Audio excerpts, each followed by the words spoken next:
sommes de retour pour Rendez-vous matin avec mon invité ce matin, Christine Marchand. Bonjour.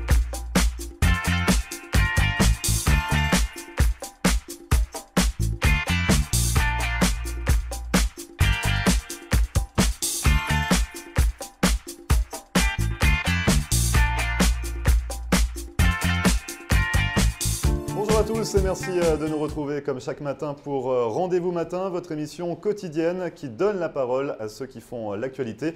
Au programme de ce mercredi 19 avril, nous allons parler immigration comme chaque semaine avec Maître Marcel Poirier.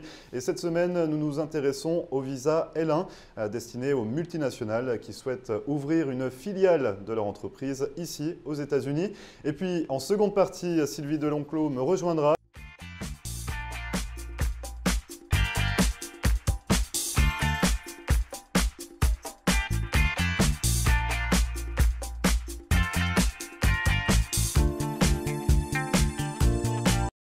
Marcel Poirier, avocate en droit de l'immigration américaine et membre du barreau de la Floride.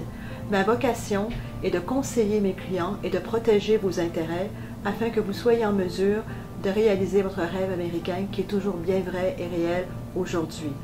Surtout, n'oubliez jamais qu'un mauvais conseil légal peut vous coûter votre futur et celui de votre famille. N'hésitez pas à nous contacter par téléphone ou sur mon site internet à marcelpoirier.com et nous serons très heureux, mon staff et moi-même, de répondre à vos questions et de vous recevoir au cabinet, j'espère très bientôt.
Et merci de regarder Rendez-vous matin et nous ouvrons cette première partie par notre chronique hebdomadaire consacrée à l'immigration. Nous allons nous intéresser au visa L1 ce matin.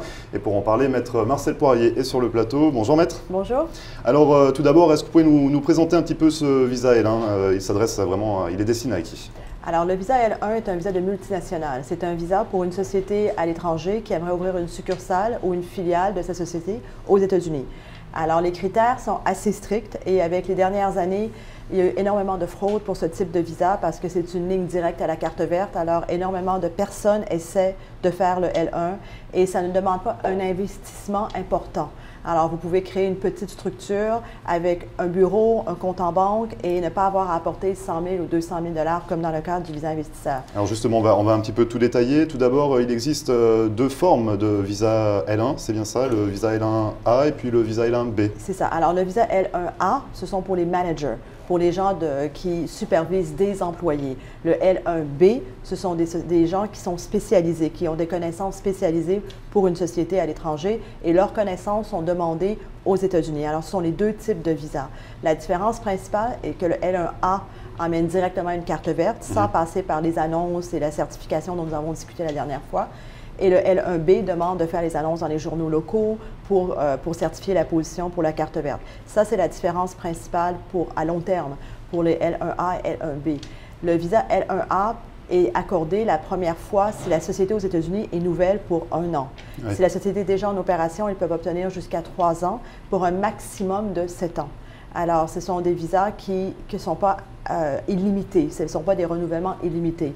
Si dans la période de 7 ans, ils n'ont pas obtenu la carte verte, ils sont tenus de quitter, de retourner dans leur pays pendant au moins 1 an et après de revenir. De refaire des démarches. Et donc, ça s'adresse à ces multinationales qui sont donc à l'étranger. C'est ça. Vous parliez également donc à l'étranger ou installées déjà sur le territoire. C'est ça, ça s'adresse à… La filiale de la société à l'étranger peut être déjà installée aux États-Unis. Oui, alors, une société mère existe à l'étranger et vous devez avoir des employés qui ont travaillé au moins 1 an à temps complet à l'étranger pendant les derniers 3 ans. Alors, 1 an dans les derniers 3 ans pour être qualifié pour venir aux États-Unis. Alors, un nouvel employé ne pourrait pas dire « je vais être transféré aux États-Unis », ce n'est pas possible. Oui. Il faut vraiment qu'ils aient travaillé pour la société mère avant de pouvoir être transféré aux États-Unis. Pour le manager, alors la position de manager, ce qui devient de plus en plus difficile, c'est qu'il n'y a pas dans la loi déterminé le nombre d'employés qui sont obligés d'avoir supervisé à l'étranger et combien ils devront superviser aux États-Unis. Quand j'ai commencé à exercer, nous pouvions faire des L1 avec 2 ou 3 personnes, 2 ou 3 employés. Aujourd'hui, ces dossiers-là sont refusés. Ils regardent vraiment ce visa comme une multinationale, par exemple, une très grande structure comme L'Oréal, des structures vraiment multinationales. Et vous pouvez le faire pour plus petit, mais quand c'est plus petit, à moins je vous dirais 8 à 10 employés, c'est difficile. C'est possible, mais c'est beaucoup, beaucoup de travail et c'est très difficile. Aux États-Unis, ils demandent en plus qu'à la fin d'une période de 1 an, quand c'est une création, il faut qu'il y ait des employés, alors que la personne qui est transférée gère des employés, qui est payé un salaire qu'il considère manager. Alors, la structure américaine, à la fin de 1 an, si elle n'a pas déjà été opérationnelle, a beaucoup de prérequis. Ils doivent prouver qu'ils ont embauché des Américains, que le manager supervise ces Américains, que le manager ait payé un salaire d'exécutif, et tout ça dans une période de 1 an. Alors, 1 an, c'est très, très, très court.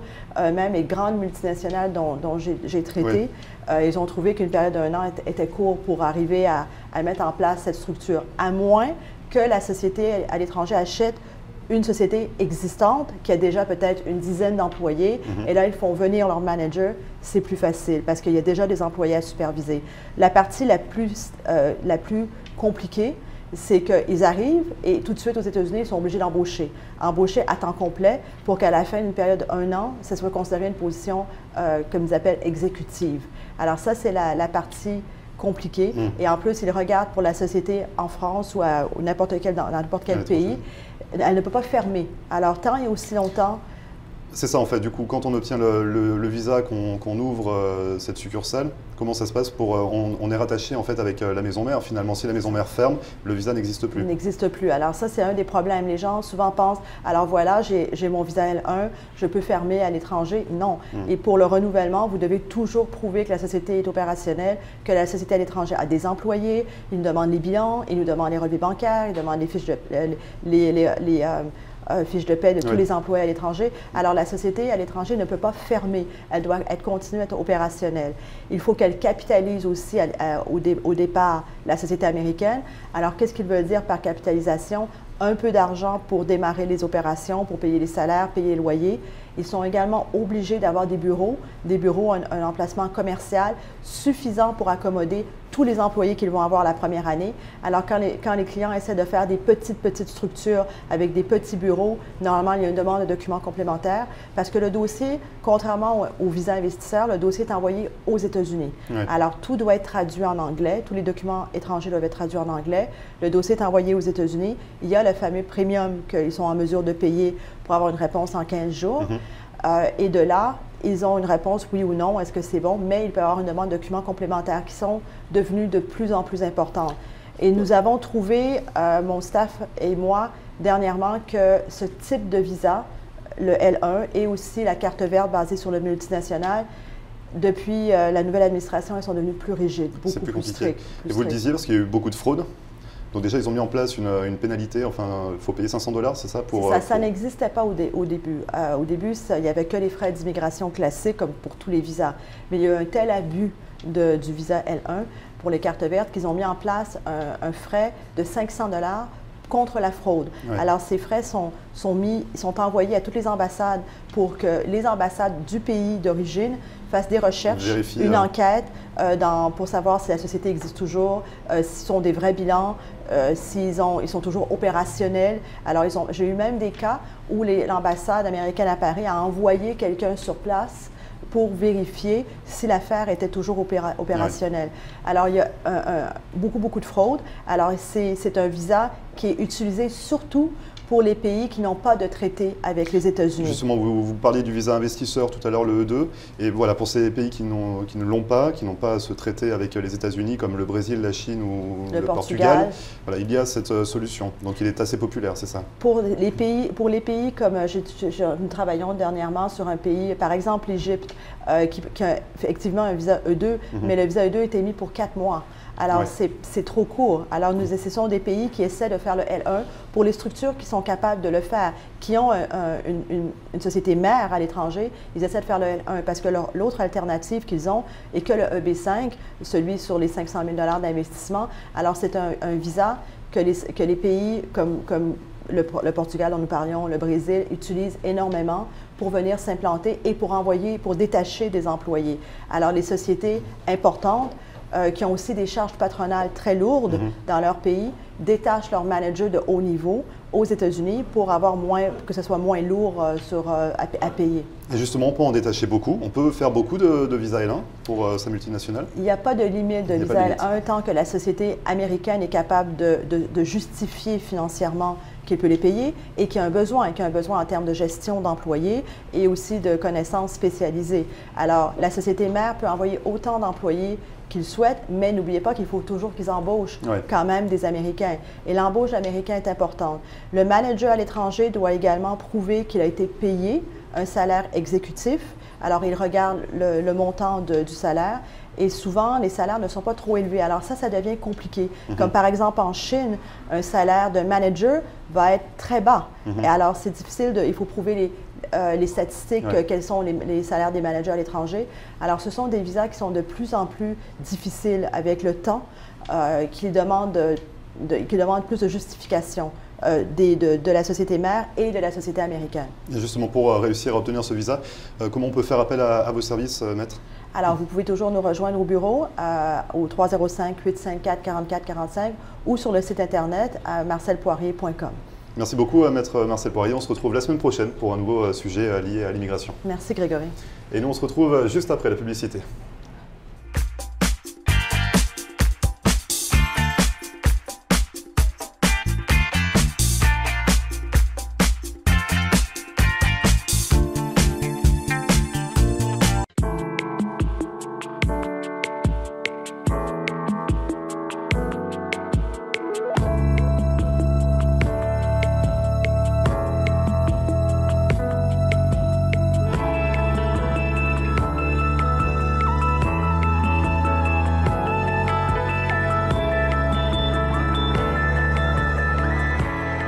Le mouvement des Caisses Desjardins a été la première institution québécoise à s'établir en Floride, et ce, dès 1992.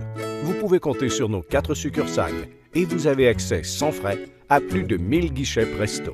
Desjardins Bank offre un service bancaire mobile et le dépôt de chèques via téléphone intelligent. Quels que soient vos besoins, Desjardins Bank peut vous aider à réaliser vos projets en Floride. Faire affaire avec Desjardins Bank en français, c'est simple et rassurant.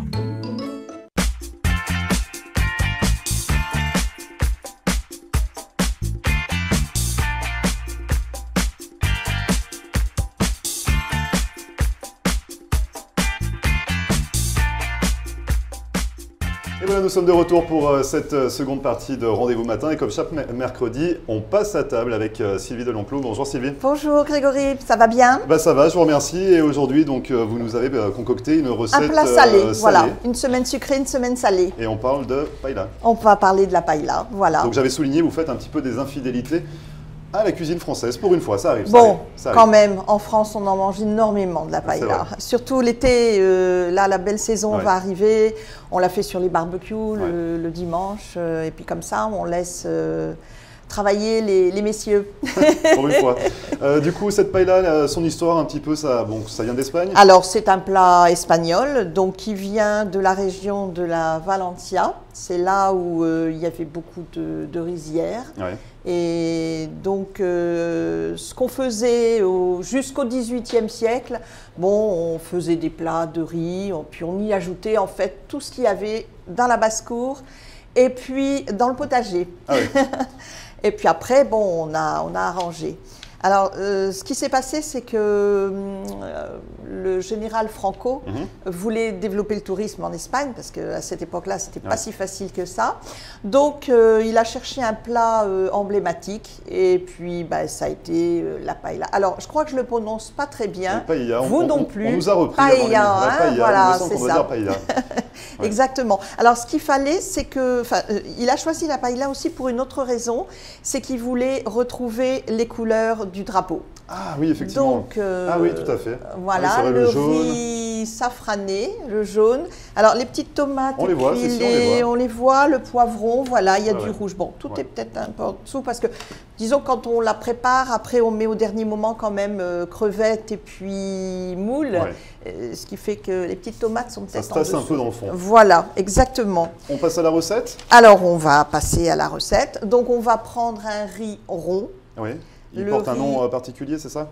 On essaie de prendre le riz à rose de Valencia. Bon, si on ne trouve pas du riz rond. Un riz rond, voilà. Bon, ceci dit, il y a quand même des gens qui le font avec un riz long, mais le riz basmati, tout ça, ça ne va pas se gorger de bouillon comme un riz rond. Voilà. Très bien.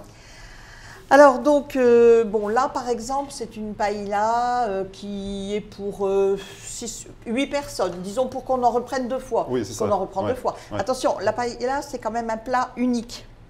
En général, un petit apéritif et puis on passe à la paella directement. Mais oui, parce qu'il y a beaucoup de choses dedans.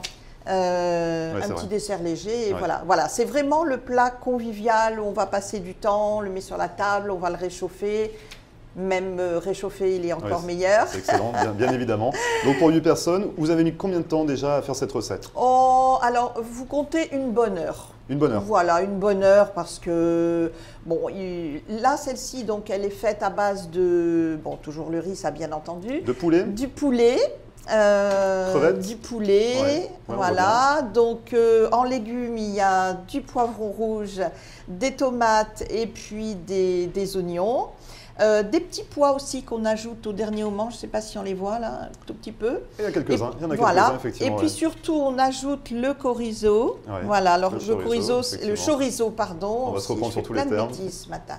Le chorizo qui est un petit saucisson espagnol. Alors, un peu épicé. Plus ou moins épicé, voilà. Dans beaucoup de magasins d'alimentation, vous trouvez le chorizo fort, doux, et puis entre les deux. Donc, bon, voilà, moi, celui-ci, il est entre les deux. Je prends tout ça entre les deux. Hein. Et on débute par quoi, finalement? Alors, on débute par quoi? On fait d'abord revenir nos légumes, une fois qu'ils sont plus ou moins cuits. Il ne faut pas qu'ils soient non plus trop embouillis. Oui. On les retire, on les met à part, on réserve. Tout ne se fait pas cuire en même temps? Bon, non, parce que tout n'a pas le même besoin de temps de cuisson. Donc, une fois qu'on a tous nos légumes revenus, on les dépose de côté. Et puis, alors là, on va s'occuper de la viande. Donc, on prend le poulet. Alors, il faut savoir qu'on peut aussi faire une paella au lapin. Ah oui. Ou aux 2, voilà. Bon, moi, c'est vrai que la recette traditionnelle, c'est le poulet. Le poulet, on fait revenir donc ces petits morceaux de poulet avec le chorizo. C'est important parce que même le chorizo, s'il n'a pas besoin d'être cuit très longtemps, il faut quand même le mettre parce qu'il va donner ce goût, voilà, cette saveur. Donc ensuite, notre chorizo, une fois qu'il est bien revenu, on le met à côté aussi avec nos légumes. Donc le poulet. Quand le poulet est presque cuit, on va y ajouter, quand il a bien doré, on va y ajouter un bouillon, un bon bouillon de volaille. D'accord. Moi, j'y ajoute du vin blanc. C'est pas forcément la recette, mais je trouve que ça donne une petite touche en plus. Oui, exactement. Ça donne un peu de peps. Du jus de citron, un petit peu aussi. Et puis, on va y ajouter nos calamars, nos morceaux de calamars. Bon, là, ils sont en petits anneaux. D'accord, détaillés en anneaux. Voilà, détaillés en anneaux. Le calamar, ça cuit très vite. Attention de ne pas laisser longtemps. Ça devient un peu caoutchouteux après, c'est ça, il faut faire gaffe. C'est immangeable. Hein, voilà. Donc, une fois que tout ça s'est cuit, on remet tout dans notre paella, parce que la paella veut dire poêle à frire. On n'en a pas parlé, c'est vrai. On a oublié. C'est vrai que le nom paella vient de voilà, ce mot paella veut dire poêle à frire en espagnol, en fait. Voilà. Alors, ensuite, dans notre bouillon, on va rajouter le riz, parce que c'est impératif. Ouais, forcément. Et puis on peut mettre des épices espagnoles qu'on trouve dans beaucoup de magasins, même ici on en trouve. Il y a d'ailleurs un supermarché espagnol ici, dont je ne peux pas dire le nom je crois. Mais on peut trouver facilement tous les ingrédients. Voilà, il n'y a pas de souci. Et puis surtout, le plus important c'est le safran qui va donner ce bon goût. La petite touche finale. Voilà. Donc on l'ajoute hors cuisson. Non, on fait revenir, une fois que le riz a commencé à bien cuire, on y ajoute donc le safran. Et puis une fois que tout ça est cuit, on laisse reposer. On fait revenir à part un petit oignon avec les moules, les crevettes. Pour les faire ouvrir. Voilà, les faire ouvrir. Et puis on dépose le tout dans notre beau plat.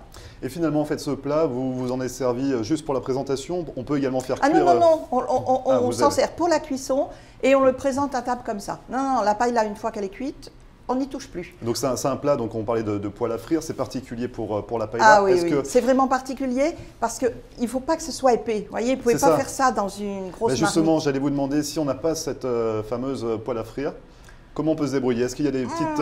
non, c'est pas bien. On oublie la paella? Non, oui. Ah oui. Mais là, vous avez un plat, donc il doit faire à peu près 35 cm, 35-40. Bon, là, comme je vous dis, vous servez 7-8 personnes, mais vous les servez bien. Ouais.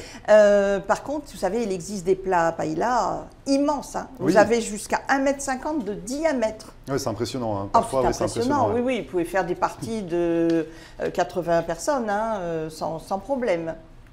Très bien, donc le plat impératif, voilà, il faut une fine épaisseur.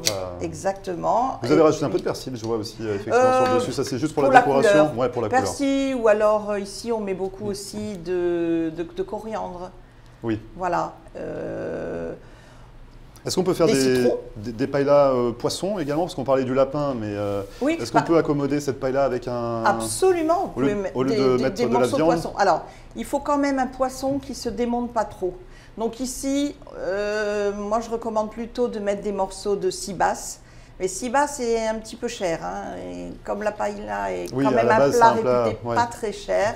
Oui, parce que les crevettes, les moules, le poulet, le riz, les petits anneaux de calamar, tout ça, c'est pas très cher. C'est un plat qui est pas cher, qui est convivial. Il y a une saison également pour le faire? Parce que là, on parlait de l'été, on se retrouve dans le jardin, on parlait de le faire au barbecue. On pose la poêle, c'est ça, sur la grille du barbecue finalement, et on prépare tout en extérieur. Ah oui, absolument. Bon, disons que c'est un plat d'été, oui, parce qu'il est convivial, on a cette grosse poêle à frire qu'on va poser sur la table du jardin, oui, effectivement. Mais bon, ici, moi j'en fais toute l'année. Hein. Oui, il n'y a pas de saison ici pour faire des paellas. Voilà, alors je me déplace à domicile pour préparer les paellas. Ah, voilà, c'est ça. Donc si on n'a pas la poêle, effectivement, c'est l'une des solutions, faire appel à vous. Et donc justement, comment on peut vous contacter, Sylvie? Alors, par téléphone, 954 579 23 11. Et puis sinon, sur mon email, privatechefsylvie@gmail.com. Vous avez aussi la page Facebook sur laquelle on retrouve toutes les recettes. Voilà, on peut me contacter facilement. Ceci dit, on va mettre dans quelques jours avec la vidéo, la recette sur Internet. Sur Internet. Très bien. Merci beaucoup, Sylvie. On se retrouve la semaine prochaine pour une recette sucrée cette fois-ci.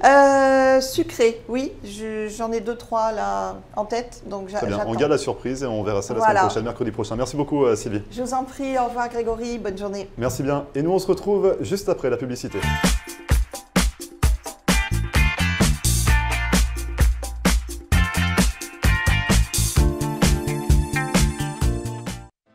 Marcelle Poirier, avocate en droit de l'immigration américaine et membre du barreau de la Floride.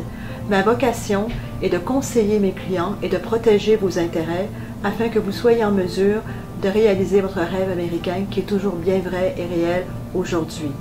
Surtout, n'oubliez jamais qu'un mauvais conseil légal peut vous coûter votre futur et celui de votre famille.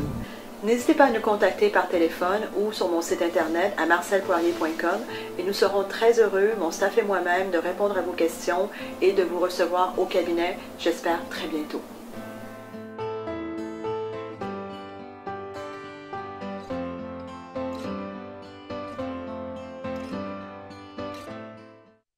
De nombreux Canadiens passent l'hiver dans le Sunshine State. Le mouvement des Caisses Desjardins a été la première institution québécoise à s'établir en Floride. Depuis 1992, Desjardins Bank fait partie de la communauté canadienne en Floride. Notre mission première est de fournir une offre de services renouvelée, adaptée aux besoins évolutifs de ses clients. Faire affaire avec Desjardins Bank en français, c'est simple et rassurant. Vous pouvez compter sur nos succursales de Hallandale Beach, Pompano Beach, Lauderhill et maintenant Boynton Beach. Partout en Floride, vous avez accès sans frais à plus de 1000 guichets Presto chez Publix. Desjardins Bank offre aussi les services bancaires mobiles et les dépôts de chèques via votre téléphone intelligent. Quels que soient vos besoins, propriétaires d'entreprise ou particuliers, Desjardins Bank peut vous aider à réaliser vos projets.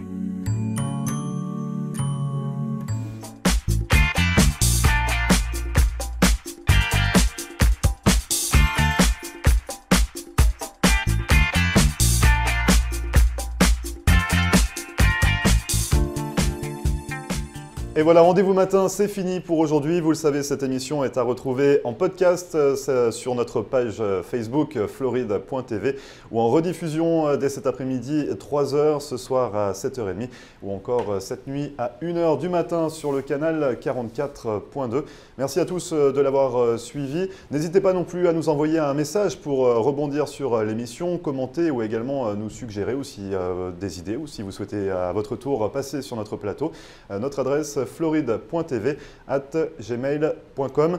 En attendant, je vous souhaite une excellente journée et on se retrouve dès demain 9h pour une nouvelle émission.